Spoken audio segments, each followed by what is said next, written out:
일반적으로 국가가 선진화될수록 개인의 권리에 대한 국민의 관심은 커지기 마련입니다. 그 이유는 국가가 선진화될수록 보편적인 교육 환경이 잘 마련되어 있고 이를 통해서 국민들은 자유와 인권에 대한 중요성을 학습하기 때문입니다.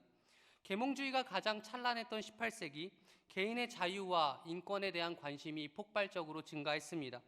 인간의 이성과 인권에 대해 강조했던 계몽주의는 국민들에게 기회의 불균형과 계급주의의 비합리성 등을 인식하도록 했고, 이에 반발한 국민들은 개인의 자유와 인권을 확립하기 위한 여러 가지 시도들을 시작했습니다. 1789년 프랑스 혁명을 통해 만들어진 인권선언이나 1791년 미국에서 비준된 권리장전은 계몽주의의 영향을 받아서 개인의 자유와 인권을 확립하고자 했던 국민 노력의 산물이었습니다. 우리나라도 과거에 비하면 꽤나 많은 부분 선진화를 이루었고 그만큼 국민들은 권리에 대해서 관심이 많아졌습니다. 과거에는 어떤 보상도 받지 못한 채로 초과 근무를 해야 하는 경우가 빈번했습니다. 그러나 최근에는 사원이 초과 근무를 할 경우에 회사 측에서는 그에 합당한 보상을 제공하는 경우가 많아졌습니다. 혹시라도 회사 측에서 초과 근무에 대한 합당한 보상을 하지 않으면 사원이 고용노동부에 신고하는 경우가 많아졌기 때문에 회사 측에서도 법에 준하는 합당한 보상을 제공하기 위하여서 여러모로 노력을 가하고 있는 것입니다. 이러한 변화가 꾸준하게 나타나는 이유는 무엇입니까? 노동에 대하여서 합당한 보상을 받는 것이 지극히 당연한 개인의 권리라는 인식이 국민들의 사고 가운데 심어졌기 때문입니다. 이처럼 개인의 권리에 대한 사람들의 관심은 지속적으로 확대되고 있습니다. 그리고 앞으로도 국가가 선진화될수록 교육의 수준이 높아질수록 권리에 대한 사람들의 요구는 더욱 많아질 것이고 또한 디테일해질 것입니다. 그런데 아이러니한 것은 성경은 이러한 세상의 흐름과는 정반대의 삶을 요구하고 있다는 것입니다. 나의 권리를 충분히 행사할 수 있음에도 불구하고 그 권리를 행사하지 않는 것, 즉 권리 포기의 삶을 성경은 우리에게 요구하고 있습니다. 본문의 말씀은 산상수훈의 일부입니다. 그리고 산상수훈의 주제는 하나님 나라 백성의 윤리입니다. 예수께서는 산상수훈을 통해서 율법 그 자체가 아니라 율법 속에 담긴 하나님 나라의 원리를 끄집어내서 가르치셨습니다. 무릇 하나님 나라의 백성이라면 율법 글자 그대로를 지키는 것을 넘어서서 그 속에 담긴 하나님 나라의 원리를 따라 살아가므로 율법보다 한 차원 더 높은 하나님 나라의 윤리로 살아가야 한다는 것을 가르치신 것입니다. 이것이 예수께서 내가 율법이나 선지자를 폐하러 온 것이 아니라 오히려 완전하게 하러 왔다 이야기하신 이유이고 산상수훈이 가르치고 있는 핵심적인 주제라고 할 수 있습니다. 따라서 산상수훈의 일부인 오늘 본문의 말씀은 예수 그리스도를 믿어 하나님 나라 백성이 된 오늘날 우리를 향한 하나님의 요구라고 할 수 있습니다. 그러므로 오늘 본문의 말씀을 대하면서 이것은 불가능하다 하는 식으로 대한다면 그것은 예수 그리스도의 은혜로 하나님 나라 백성된 자들로서는 너무나 무책임한 반응인 것입니다. 오히려 이러한 삶의 윤리를 주님께서 우리에게 요구하고 계신다면 어렵더라도 그렇게 살아가기 위해서 성령 하나님의 도우심을 간구하며 나의 삶 속에서 이러한 삶의 윤리를 나타내기 위하여서 애쓰고 발버둥치는 것이 마땅한 것입니다. 먼저 본문 38절 말씀을 보십시오. 예수께서는 권리 선언에 대한 말씀으로 본문을 시작하고 있습니다. 우리 함께 본문 38절 말씀을 읽도록 하겠습니다. 시작. 또 눈은 눈으로 이는 이로 갚으라 하였다는 것을 너희가 들었으나. 눈은 눈으로 이는 이로 갚는 것, 그것은 당시 유대인들에게 주어졌던 정당한 권리였습니다. 왜냐하면 이것은 율법에서 규정하고 있는 보복법이었기 때문입니다. 레위기 24장 19절로 22절 말씀을 보면 율법이 규정하고 있는 보복법이 무엇인지를 확인할 수 있습니다. 제가 읽어드리겠습니다. 사람이 만일 그의 이웃에게 상해를 입혔으면 그가 행한 대로 그에게 행할 것이니 상처에는 상처로 눈에는 눈으로 이에는 이로 갚을지라. 남에게 상해를 입힌 그대로 그에게 그렇게 할 것이며 짐승을 죽인 자는 그것을 물어줄 것이요 사람을 죽인 자는 죽일지니 거류민에게든지 본토인에게든지 그 법을 동일하게 할 것은 나는 너희 하나님 여호와이니라. 그러니까 예수께서는 눈은 눈으로 이는 이로 갚는 거, 그것이 너희에게 주어진 정당한 권리지, 맞지, 그렇지 라고 말씀하시면서 유대인들에게 주어진 권리를 재차 확인하고 계신 것입니다.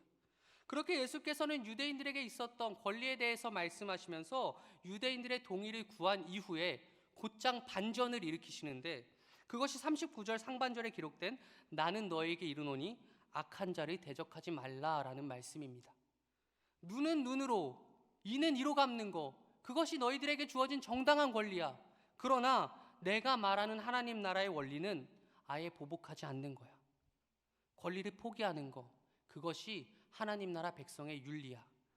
이렇게 예수께서는 유대인들을 향해서 권리 포기라고 하는 반전을 제시하시면서 이것을 하나님 나라 백성이 나타내야 하는 새로운 삶의 윤리로 제시하고 계시는 것입니다. 그리고 이어서 유대인들의 이해를 돕기 위해서 그들의 실제 삶 속에서 어떤 권리 포기의 모습이 나타날 수 있는지 구체적인 사례를 나열하고 계십니다. 첫 번째는 오른뺨을 맞았을 때의 경우입니다. 주 안에 사랑하는 성도님들, 외람된 질문이지만 혹시 누군가로부터 뺨을 맞아본 경험이 있으십니까? 부끄러운 이야기지만 저는 학창시절에 무려 교장 선생님께 뺨을 맞았던 경험이 있습니다. 제가 다니던 고등학교는 두발과 복장이 굉장히 엄격했던 고등학교였습니다. 한겨울이 아니면 마이라고 불리는 이 자켓 외에 어떤 외투도 입지 못하는 학교였습니다. 그리고 한겨울이 되었어도 반드시 이 마이 위에 패딩이나 코트를 입도록 하였습니다. 그런데 공감하실지는 모르겠지만 마이 위에다가 패딩을 입으면 굉장히 불편하기도 하고 또 패딩 아래로 자켓이 삐져나오기 때문에 미관상 보기가 좋지 않습니다. 그래서 저를 포함하여 몇몇의 학생들은 선생님들의 눈을 피해서 마이를 입지 않고 그냥 셔츠 위에다가 패딩을 입고 돌아다녔습니다.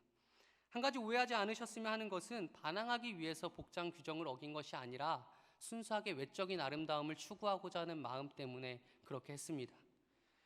그런데 하루는 그렇게 패딩만을 거친 채로 점심시간에 식당 앞에서 줄을 서고 있는데 누군가 발로 제 엉덩이를 차는 것이었습니다.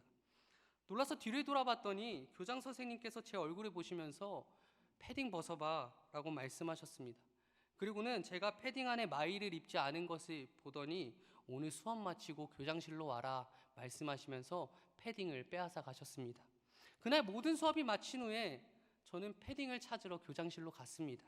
그리고 교장 선생님께 패딩을 받으러 왔다고 말씀을 드리자마자 다짜고짜 선생님께서는 제 뺨을 수차례 때리시기 시작했습니다. 그리고는 이 패딩은 3개월 동안 압수야 라고 말씀하시고 교장실에서 저를 내쫓으셨습니다. 복장 규정을 어긴 것은 분명 제 잘못입니다. 그러나 제가 잘못한 것을 알고 있어도 타인에게 뺨을 맞는다는 것은 제 입장에서 너무나 수치스럽고 자존심도 상하고 억울하게 느껴졌습니다. 그리고 한동안 그 장면이 머릿속에 계속해서 잔상으로 남아서 괴로웠습니다. 제가 지금도 그 사건과 교장 선생님의 성함 석자를 명확하게 기억하고 있는 것을 보면 아마도 그때 제 내면에 꽤나 큰 상해가 생겼던 것 같습니다. 뺨을 맞는다는 것은 그런 거 아니겠습니까? 아무리 내가 잘못한 것을 알고 있어도 마치 나의 자존심이 땅끝까지 떨어지는 느낌. 내가 잘못한 것을 알고 있어도 내가 뺨을 맞을 만큼 잘못했나? 억울해서 눈물이 뚝뚝 떨어지는 기분, 그런 기분을 느끼게 만드는 것이 누군가로부터 뺨을 맞는 일 아니겠습니까? 내가 잘못해서 뺨을 맞은 것도 그토록 마음이 상하는데 하물며 내가 잘못한 것도 없는데 오해를 받아서 혹은 상급자의 갑질의 일환으로 뺨을 맞았다고 한다면 얼마나 마음이 상하겠습니까? 그런데 오늘 본문을 통해 예수께서는 말씀하고 계십니다. 너의 오른뺨을 맞았을 때 왼뺨도 돌려대라고 말입니다. 지금도 전 인류의 90%가 오른손잡이임을 고려하면 분명 당시 유대인들의 대부분도 오른손잡이였을 것입니다. 오른손잡이가 서로 마주보고 있는 상황에서 오른손으로 상대방의 오른뺨을 때리려면 어떻게 해야 하는지 아십니까? 한번 생각해 보십시오. 오른손으로 상대의 오른뺨을 때리려면 손등을 사용해야 합니다. 손등을 사용하지 않으면 오른손으로 상대의 오른뺨을 자연스럽게 때릴 수 없습니다. 주 안에 사랑하는 성도님들, 손바닥으로 뺨을 맞는 것도 너무나 마음이 상하는데 손등으로 뺨을 맞으면 어떤 기분이 드실 것 같습니까? 마음이 상하는 것은 물론이고 정말 참을 수 없는 분노가 느껴질 것입니다. 손등으로 뺨을 때리는 행위 속에는 분명 악한 의도가 담겨 있습니다. 손등으로 뺨을 때리는 것은 단순히 감정적으로 분노가 치솟아서 손이 나가는 상황에서는 절대로 있을 수 없습니다. 내가 작정하고 상대방의 기분과 자존심을 철저히 짓밟아 놓겠다는 악한 의도 속에서 계획되어 이루어지는 행동이 손등으로 상대방의 뺨을 때리는 행동입니다. 그러니까 예수께서 가정하고 있는 오른뺨을 맞는 상황은 나의 기분과 자존심을 짓밟아 놓기 위한 악한 의도 속에서 이루어지는 타인으로부터의 공격이라는 것입니다. 실제로 당시 유대 사회에서 손등으로 뺨을 때리는 행위는 주인이 종들에게나 할 수 있는 매우 모욕적인 행위로 분류되었습니다. 이런 일을 당하고도 왼뺨을 돌려대실 수 있겠습니까? 결코 쉽지 않을 것입니다. 아니, 불가능할 것입니다. 보복법의 권리를 사용해서 나를 손등으로 때린 저 사람을 나도 손등으로 후려치지 않으면 도무지 참을 수 없는 그런 상황이 지금 예수께서 가정하고 계시는 오른뺨을 맞는 상황입니다. 그런데 우리 주님께서는 이 모든 정황을 다 이해하고 계심에도 불구하고 오른뺨을 맞았을 때 왼뺨까지 돌려대라고 말씀하십니다. 이것이 예수께서 말씀하시는 권리 포기의 첫 번째 사례입니다. 두 번째는 속옷을 가지고자 하는 자에게 고발이 당하는 경우입니다. 두 번째 사례에서는 장면이 법적인 무대로 전환됩니다. 예수께서는 혹시 누군가가 제자들의 속옷을 탐내어 제자들을 고발하고 이 속옷 때문에 송사가 벌어진다면 분노하여 그 송사에 맞서지 말고 차라리 그 사람에게 겉옷까지 내어주라고 말씀하십니다. 주 안에 사랑하는 성도님들, 원고에게 송사를 당하면 그 송사에 맞서는 것은 지극히 당연한 피고의 권리입니다. 하물며 내가 정당하게 소유하고 있는 재산을 타인이 탐심으로 인하여 빼앗고자 하는 송사라고 한다면 그 송사에는 더욱 적극적으로 임하여서 나의 재산을 지키는 것이 피고에게 주어진 마땅한 권리입니다. 그런데 예수께서는 그 당연한 피고의 권리까지 포기하라고 말씀하십니다. 심지어 속옷을 빼앗으려고 하는 자에게 겉옷까지 내어주라고 말씀하십니다. 당시 유대인들에게 겉옷을 빼앗긴다는 것이 어떤 의미인지 아십니까? 유대인들에게 겉옷을 빼앗긴다는 것은 당장 겉옷을 빼앗긴 그날 밤 극심한 추위와 직면해야 한다는 의미와도 같습니다. 본문에서 속옷이라고 번역된 헬라어 키토는 우리가 생각하는 속옷이라기보다는 내복 혹은 기본 옷을 의미합니다. 그리고 본문에서 말하는 겉옷은 내복 위에 거치는 매우 두꺼운 바깥 망토를 의미합니다. 유대인들의 의복에 있어서 이 겉옷은 필수적이었습니다. 왜냐하면 경제적으로 부유한 일부 유대인들을 제외하면 대부분의 유대인들이 이 겉옷을 잠을 잘 때 이불로 사용했기 때문입니다. 그래서 율법에서도 이 겉옷을 빼앗는 것에 대해서 분명하게 금지하고 있는 조항들이 있었습니다. 출애굽기 22장 26절로 27절 말씀입니다. 내가 만일 이웃의 옷을 전당 잡거든 해가 지기 전에 그에게 돌려보내라. 그것이 유일한 옷이라. 그것이 그의 알몸을 가릴 옷인즉 그가 무엇을 입고 자겠느냐. 정리하면 원고로부터 나의 재산을 지키고 나의 정당함을 변호해야 하는 피고의 권리조차 포기하는 것도 억울한데 감히 상대가 법적으로 주장조차 할 수 없는 겉옷까지 내어주면서 밤 시간에 극심한 추위까지 견뎌내야 하는 것이 예수께서 요구하시는 권리 포기의 모습이었습니다. 이것이 바로 예수께서 말씀하고 계시는 권리 포기의 구체적인 두 번째 사례입니다. 마지막으로 세 번째 사례는 노역을 강제당하는 경우입니다. 예수께서는 세 번째 사례를 통해 당시 유대 사회에 있었던 피지배 민족으로서의 보편적인 불만을 다루고 계십니다. 예수께서는 누구든지 너로 억지로 오리를 가게 하거든 이라고 말씀하십니다. 그런데 여기서 가게 하다라는 의미의 헬라어 앙가리오는 군사 용어로서 로마 군인들이 피지배 민족에게 강제로 노역시킬 수 있는 권리를 나타낼 때 사용하는 용어였습니다. 예수께서 이런 군사 용어를 사용하신 것에는 분명한 의도가 있습니다. 왜냐하면 로마 군인들에게 노역을 강제당하는 경우가 실제 유대인들에게 매우 빈번하게 발생하고 있었기 때문입니다. 당시 로마의 군인들은 피지배 민족이었던 유대인들에게 1밀리온의 거리만큼, 우리말로는 오리의 거리만큼 노역을 시킬 수 있는 권리를 법적으로 보장받고 있었습니다. 우리가 잘 알고 있는 구레네 사람 시몬이 갑작스러운 요청에도 예수님의 십자가를 들 수밖에 없었던 이유가 여기에 있습니다. 로마 군인들은 무거운 짐을 옮겨야 한다거나 자신들의 장비를 옮겨야 할 때 걸핏하면 유대인들이 징발하였습니다. 그렇지만 이 불의하고 부당한 상황에서도 피지배 민족이었던 유대인들은 어떤 반박도 하지 못한 채 그저 이 노역을 받아들일 수밖에 없었습니다. 즉 노역도 노역대로 너무 힘들지만 거기서 더 나아가서 이 불의하고 부당한 상황에서도 한마디 반박조차 할 수 없는 민족적 아픔의 상황이 지금 예수께서 가정하고 있는 상황이라는 것입니다. 그런데 지금 예수께서는 몸도 몸대로 마음도 마음대로 너무나 힘든 이 상황이 찾아왔을 때 어떻게 하라고 제자들에게 말씀하십니까? 오리만 가지 말고 그 2배가 되는 심리의 길을 자발적으로 가라고 말씀하십니다. 오리를 가는 것은 로마법에 의해서 어쩔 도리가 없는 상황이지만 오리를 간 이후에 노역에서 벗어날 수 있는 것은 유대인들에게 주어졌던 정당한 권리였습니다. 과도한 노역으로 인해서 생명을 잃는 경우를 방지하기 위해서 그나마 로마 정부에서 유대인들에게 허락해 주었던 최소한의 인권이었습니다. 그러니 오리를 걸으면서 유대인들은 얼마나 그 권리를 행사하고 싶었겠습니까? 오리를 다 걸은 후에 노역을 시켰던 그 로마 군인들을 향해서 이제 제가 해야 할 것은 다 했습니다. 더 이상 당신은 제게 노역을 시킬 권리가 없습니다. 이야기하는 그 장면을 오리를 걷는 내내 유대인들은 생각했을 것입니다. 그런데 예수께서는 오리를 걸은 후에 노역에서 벗어날 수 있는 그 권리를 포기하라는 것입니다. 오히려 더 나아가서 노역을 시켰던 그 로마 군인들이 더욱 편안해질 수 있도록 심리의 길을 함께 걸어가라고 말씀하십니다. 이것이 예수께서 말씀하신 3번째 권리 포기의 구체적 사례입니다. 주 안에 사랑하는 성도님들, 예수께서 말씀하신 이 권리 포기의 3가지 사례를 살펴봤을 때 예수께서 요구하시는 권리 포기에는 한도가 없음을 발견하게 됩니다. 내 자존심을 지킬 수 있도록 하는 보복의 권리도, 내 재산을 지킬 수 있도록 하는 피고의 권리도, 나의 몸과 마음을 지킬 수 있도록 하는 최소한의 인권도 전부 다 포기하라고 예수께서는 말씀하십니다. 그리고 그것이 하나님 나라의 원리요, 하나님 나라 백성들에게 요구되는 새로운 삶의 윤리라고 말씀하고 계십니다. 왜입니까?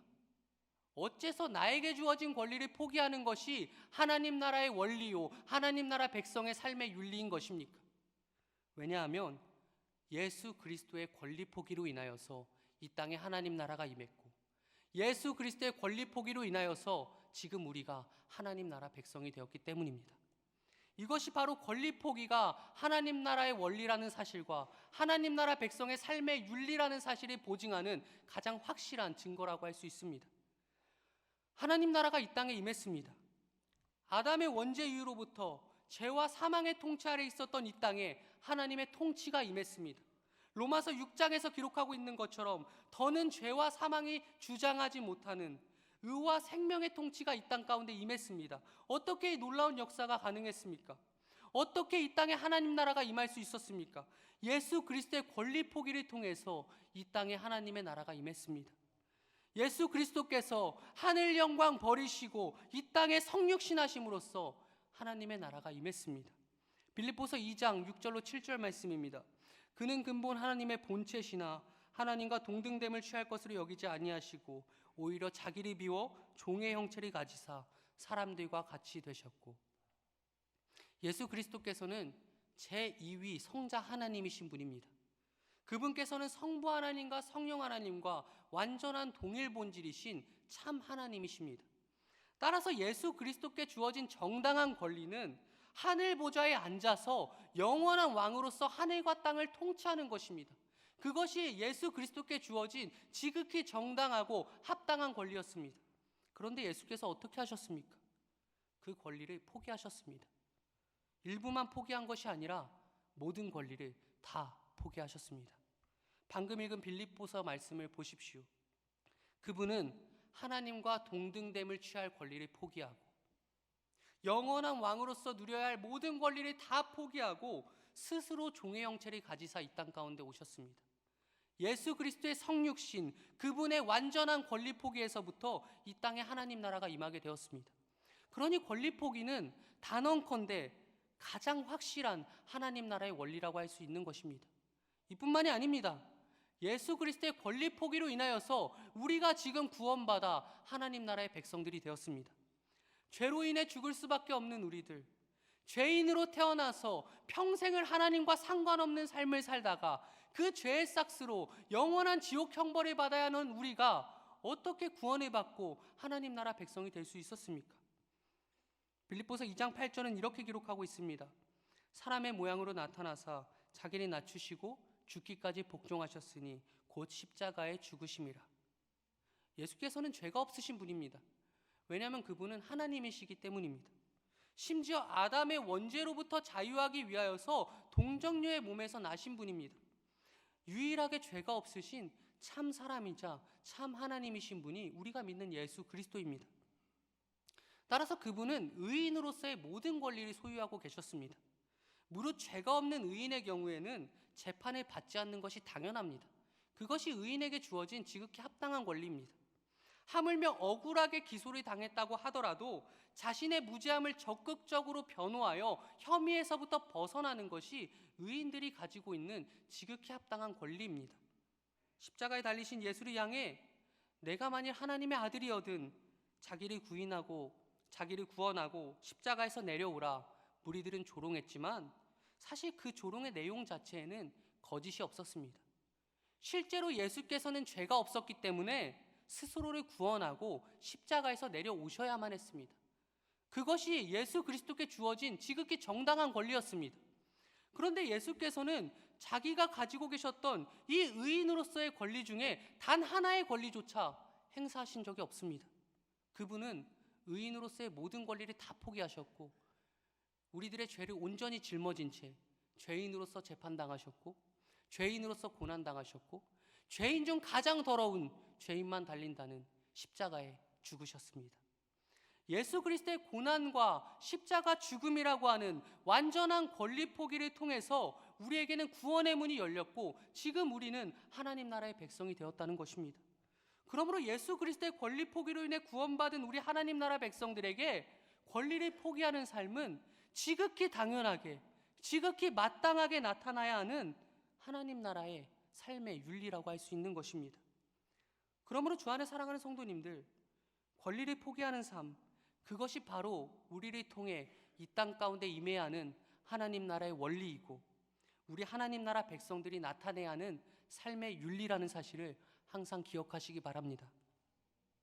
우리가 진정 권리를 포기하는 삶을 살아갈 때 비로소 우리는 세상에 살고 있지만 세상에 속하지는 않는 진정 하나님 나라의 백성의 삶을 시작하게 되는 것입니다. 예수 그리스도께서 그분의 권리를 포기하심으로써 그를 믿는 모든 자들에게 생명을 가져다 주셨던 것처럼 권리를 포기하는 우리의 삶이 진정 다른 사람들이 예수의 품으로 돌아오게 하는 생명의 통로가 될 수 있음을 기억하시기 바랍니다.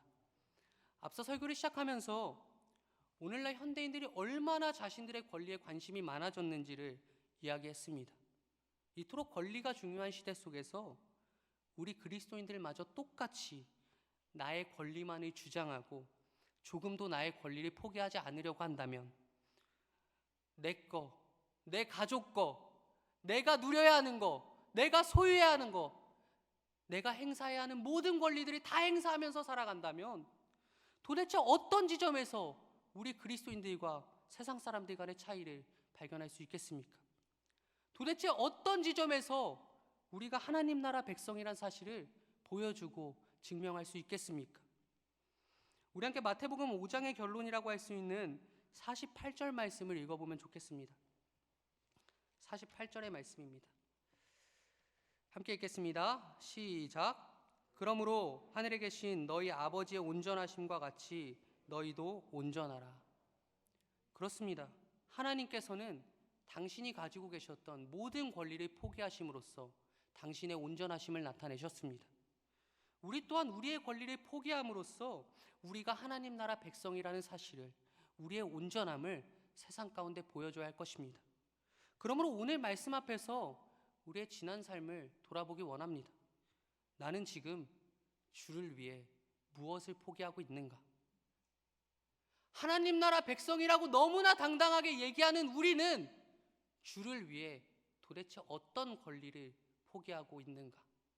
기도하겠습니다. 사랑의 주님, 오늘 말씀을 통하여 권리를 포기하는 삶, 내 자존심을 지킬 수 있는 권리, 내 자산을 지킬 수 있는 권리, 내 몸과 마음을 지킬 수 있는 권리까지 다 포기하는 것이 진정 하나님 나라 백성의 윤리라고 말씀하고 계십니다. 우리는 지금 정말 하나님 나라 백성으로 살아가고 있습니까? 정말 우리는 세상에 있지만 세상에 속하지는 않는 그런 사람들로 살아가고 있습니까? 권리가 중요한 이 시대에 권리를 포기하는 것만큼 어려운 것이 없음을 고백합니다. 성령 하나님, 우리를 도와주시옵소서. 우리가 주를 위해서 기꺼이 권리를 포기할 수 있는 참된 하나님 나라 백성들이 될 수 있도록 인도하여 주시옵소서. 이 모든 기도 우리 죄악 가운데 권하신 예수 그리스도의 이름으로 기도합니다.